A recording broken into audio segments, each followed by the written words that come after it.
Bismillahirrahmanirrahim. Assalamualaikum warahmatullahi wabarakatuh. Alhamdulillahirabbil alamin. Wassalatu wassalamu ala asyrofil anbiya'i wal mursalin sayyidina Muhammadin wa ala alihi wa sahbihi ajma'in. Amma ba'du. Pertama-tama dan yang paling utama, marilah kita memanjatkan puja dan puji syukur atas kehadiran Allah Subhanahu wa taala. Alhamdulillah. Selanjutnya, marilah kita mengirimkan salawat dan salam kepada Nabi besar Muhammad sallallahu alaihi wasallam. Allahumma shalli ala Muhammad wa ala ali Muhammad. Jemaah sekalian, dalam kehidupan ini kita selalu mendambakan yang namanya kemenangan. Kemenangan dalam perlombaan, kemenangan dalam ujian, kemenangan dalam mengejar nilai, dan yang paling utama adalah kemenangan di sisi Allah Subhanahu wa taala, yaitu dengan mencapai surganya. Namun, banyak di antara kita yang menganggap bahwa kemenangan ini hanya bisa diraih dengan kekuatan yang besar, dengan dominasi, dan dengan persaingan yang sengit. Padahal dalam sejarah Islam, Allah Subhanahu wa taala telah mengajarkan kita arti dari kemenangan yang sejati dalam sebuah kisah yang penuh hikmah, yaitu peristiwa perjanjian Hudaybiyah. Awalnya, perjanjian ini memberatkan para sahabat. Mereka seolah-olah dipaksa untuk mengalah terhadap kaum Quraisy Mekah. Tetapi di tengah kekalahan ini, Allah Subhanahu wa taala mengirimkan kabar gembira. Begitu juga dalam hidup kita. Terkadang kita harus mengalah dan untuk mendapatkan hasil yang lebih besar. Misalnya, kita mengalah pada main game kita demi belajar, kita mengalah pada keinginan yang sesaat kita demi masa depan yang ingin kita raih. Begitu pula pada kisah yang akan saya bawakan ini akan mengajarkan kita tentang hal tersebut, yaitu tentang kisah perjanjian Hudaybiyah. Kisah ini dimulai pada tahun ke-6 Hijriah, yang dimana Rasulullah bersama 1.400 sahabatnya ingin melakukan ibadah umrah di Mekah. Ia kemudian melaksanakan perjalanan dari Madinah menuju Mekah. Namun di tengah-tengah perjalanan terdapat kaum Quraisy Mekah yang menghalangi pasukan Rasulullah Shallallahu Alaihi Wasallam. Kaum Quraisy Mekah mencegah masuknya kaum muslimin ke Mekah untuk melakukan ibadah umrah. Maka dari situlah terjadi perundingan yang sangat sengit dan akhirnya menghasilkan sebuah perjanjian yang amat memberatkan bagi umat muslim, yang amat merugikan bagi umat muslim, yang dimana terdapat poin-poin yang paling memberatkan dari perjanjian ini. Yang pertama, yaitu penundaan untuk melakukan ibadah umrah. Kaum muslimin dilarang untuk melakukan ibadah umrah pada saat itu, baru diperbolehkan untuk melakukan ibadah umrah 1 tahun setelahnya.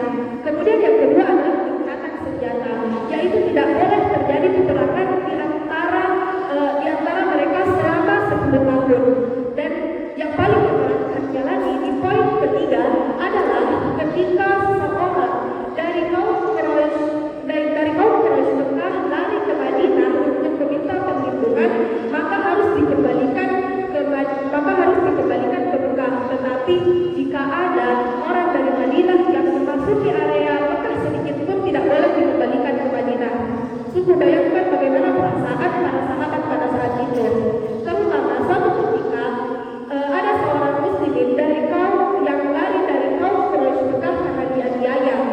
Ia lari ke Madinah untuk meminta perlindungan kepada Rasulullah Shallallahu Alaihi Wasallam. Tetapi Rasulullah terpaksa menolak untuk melindungi orang tersebut. Kenapa? Karena dari perjanjian Hudaybiyah tersebut.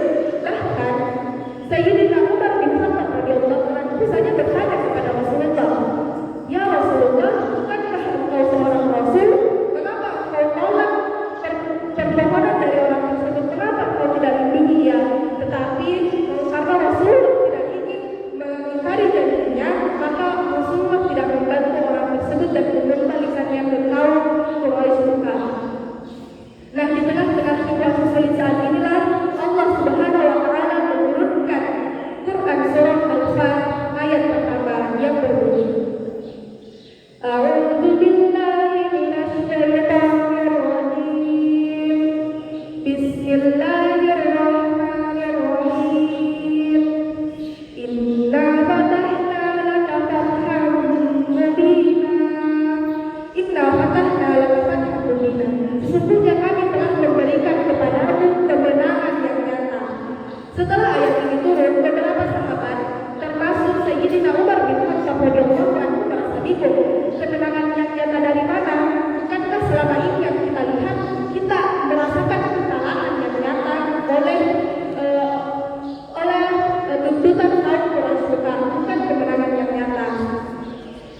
Para sahabat tidak melihat ujung dari cerita ini, tetapi 2 tahun kemudian terbuktilah bahwa perjanjian Hudaybiyah ini adalah kemenangan yang nyata bagi umat Muslim. Dikarenakan oleh 3 hal. Yang pertama yaitu pengakuan eksistensi oleh kaum Quraisy Mekah. Kaum Quraisy Mekah mulai untuk melakukan perjanjian secara setara, dan juga umat Muslim juga tidak dikenal lagi sebagai umat Islam yang selalu memberontak pada saat itu. Kemudian yang kedua, tentang gencatan senjata yang 10 tahun lagi Rasulullah SAW memanfaatkannya untuk berdakwah, dan hasil dari dakwah tersebut banyak sekali orang yang masuk ke dalam Islam. Bahkan umat Islam bertambah 2 kali lebih lipat lebih daripada 18 tahun sebelumnya. Dan juga yang ketiga yaitu Fathu Makkah atau penaklukan Mekah. Karena 2 tahun di awal perjanjian Hudaybiyah ini kaum Quraisy terbukti melakukan pelanggaran. Artinya umat Islam memiliki bukti dan memiliki bukti yang kuat untuk memasuki Mekah. Maka dari itu Rasulullah bersama 10.000 umatnya memasuki Mekah dan menghilangkan segala jenis berhala di Ka'bah. Itulah mengapa peristiwa ini disebut sebagai Fathu Mekah atau penaklukan Mekah. Ternyata pada saat Rasulullah SAW mengalah di perjanjian Hudaybiyah tersebut, itu merupakan strategi yang jenius bagi umat Islam, sekaligus simbol dari kemenangan terbesar umat Islam. Selanjutnya, apa yang bisa kita pelajari dari hal ini? Yang pertama yaitu tentunya tentang kesabaran. Bukankah Rasulullah SAW pernah bersabda, "Wa ma uti ahadun atau khairu wa awsa'a minas sabar." Yang artinya, tidaklah seseorang diberi suatu pemberian yang lebih baik dan lebih luas manfaatnya daripada kesabaran. Hadis riwayat Bukhari dan Muslim. Maka dari itu teman-teman, kita mengalami kegagalan dan kita mendapatkan nilai yang buruk, maka janganlah kita berputus asa. Bersabarlah dan lakukan dan gunakanlah waktu kita untuk belajar dan membuat strategi untuk menjadi lebih baik lagi. Hindarilah kesenangan kita yang sementara, karena semakin banyak kita mengejar kesenangan kita, semakin cerah masa depan yang akan kita raih. Dan ingatlah, ketika kita mundur selangkah, maka ingat bahwa kita harus maju 10 kali lebih besar dari yang sebelumnya. Semoga kita semua bisa ditunjukkan kepada Allah kemenangan yang nyata dalam setiap aspek kehidupan kita. Saya rasa cukup. Wassalamualaikum warahmatullahi wabarakatuh.